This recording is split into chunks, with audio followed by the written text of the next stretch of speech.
I honestly wish someone had told me this earlier. Not because I would be rich by now, but because it would have saved me a lot of time, stress, and frustration. These are the three things I completely misunderstood about money. Point 1. Motivation does not create money. For a long time, I believed that motivation was the key. I thought if I stayed motivated enough, disciplined enough, and focused enough, money would eventually flow automatically. But motivation is unreliable.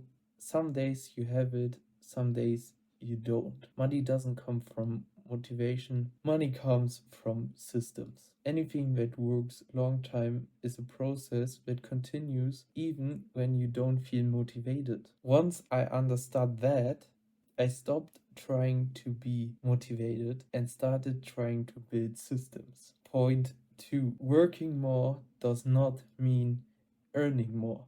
The second thing I misunderstood was work.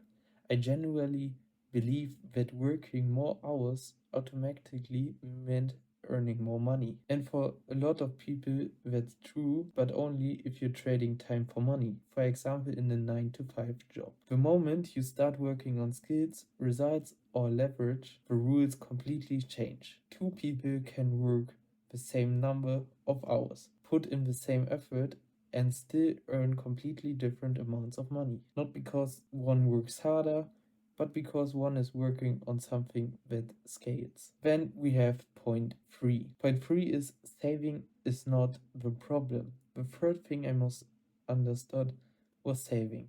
I was always told to save money, be careful, don't take risks, put something aside every month. But no one really talks about the other side of the equation. Saving small amounts of money doesn't change your life if your income stays the same. Learning how to increase your income is far more important than optimizing how much you save. Once you know how to bring money in, saving actually starts to make sense. So, the reflection was the call moment. What if I realized is that the most people don't have money problems. They have perspective problems. They focus saving instead of earning. And that's not their fault. That's just what most people are taught and get learned by the system of the school or the government. So if you're younger than me and you're hearing this right now, or if you're older also, remember these three things. They are not exciting and not trendy, but very real. That's all I wanted to share, and you can join our community for free. It's in our bio. You can join. We have a pro version, and it's about money, business, crypto, and just everything. Join the waitlist and click the link in the description.